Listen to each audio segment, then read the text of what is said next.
جو بے دیکھی چیزوں پر ایمان لاتے ہیں اور نماز قائم کرتے ہیں اور جو کچھ ہم نے انہیں دیا ہے اس میں سے اللہ کی خوشنودی کے کاموں میں خرچ کرتے ہیں، اور جو اس وحی پر بھی ایمان لاتے ہیں جو آپ پر اتاری گئی اور اس پر بھی جو آپ سے پہلے اتاری گئی، اور آخرت پر وہ مکمل یقین رکھتے ہیں۔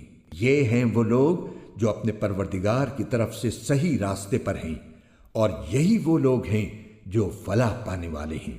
بے شک وہ لوگ جنہوں نے کفر اپنا لیا ہے ان کے حق میں دونوں باتیں برابر ہیں، چاہے آپ ان کو ڈرائیں یا نہ ڈرائیں، وہ ایمان نہیں لائیں گے۔ اللہ نے ان کے دلوں پر اور ان کے کانوں پر مہر لگا دی ہے، اور ان کی آنکھوں پر پردہ پڑا ہوا ہے، اور ان کے لیے زبردست عذاب ہے۔ کچھ لوگ وہ ہیں جو کہتے ہیں کہ ہم اللہ پر اور یوم آخرت پر ایمان لے آئے، حالانکہ وہ حقیقت میں مومن نہیں ہیں۔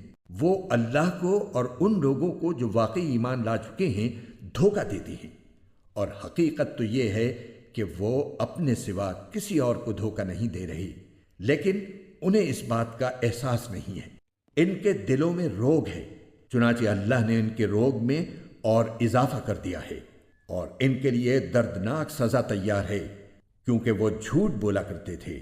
اور جب ان سے کہا جاتا ہے کہ تم زمین میں فساد نہ مچاؤ تو وہ کہتے ہیں کہ ہم تو اصلاح کرنے والے ہیں۔ یاد رکھو یہی لوگ فساد پھیلانے والے ہیں، لیکن انہیں اس بات کا احساس نہیں ہے۔ اور جب ان سے کہا جاتا ہے کہ تم بھی اسی طرح ایمان لے آؤ جیسے دوسرے لوگ ایمان لائے ہیں، تو وہ کہتے ہیں کہ کیا ہم بھی اسی طرح ایمان لائیں جیسے بے وقوف لوگ ایمان لائے ہیں؟ خوب اچھی طرح سن لو کہ یہی لوگ بے وقوف ہیں، لیکن وہ یہ بات نہیں جانتے۔ اور جب یہ ان لوگوں سے ملتے ہیں جو ایمان لا چکے ہیں تو کہتے ہیں کہ ہم ایمان لے آئے، اور جب یہ اپنے شیطانوں کے پاس تنہائی میں جاتے ہیں تو کہتے ہیں کہ ہم تمہارے ساتھ ہیں، ہم تو مذاق کر رہے تھے۔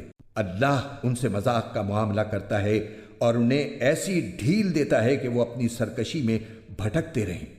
یہ وہ لوگ ہیں جنہوں نے ہدایت کے بدلے گمراہی خرید لی ہے، لہذا نہ ان کی تجارت میں نفع ہوا اور نہ انہیں صحیح راستہ نصیب ہوا۔ ان کی مثال اس شخص کی سی ہے جس نے ایک آگ روشن کی، پھر جب اس آگ نے اس کے ماحول کو روشن کر دیا تو اللہ نے ان کا نور سلب کر لیا اور انہیں اندھیریوں میں چھوڑ دیا کہ انہیں کچھ سجائی نہیں دیتا۔ وہ بہرے ہیں، گونگے ہیں، اندھے ہیں، چنانچہ اب وہ واپس نہیں آئیں گے۔ یا پھر ان منافقوں کی مثال ایسی ہے جیسے آسمان سے برستی ایک بارش ہو جس میں اندھیریاں بھی ہوں اور گرج بھی اور چمک بھی۔ وہ کڑکوں کی آواز پر موت کے خوف سے اپنی انگلیاں اپنے کانوں میں دے لیتی ہیں، اور اللہ نے کافروں کو گھیرے میں لے رکھا ہے، ایسا لگتا ہے کہ بجلی ان کی آنکھوں کو اچک لے جائے گی۔ جب بھی بجلی ان کے لیے روشنی کر دیتی ہے وہ اس روشنی میں چل پڑتے ہیں، اور جب وہ ان پر اندھیرا کر دیتی ہے تو کھڑے رہ جاتے ہیں۔ اور اگر اللہ چاہتا تو ان کے سننے اور دیکھنے کی طاقتیں چھین لیتا۔ بے شک اللہ ہر چیز پر قدرت رکھتا ہے۔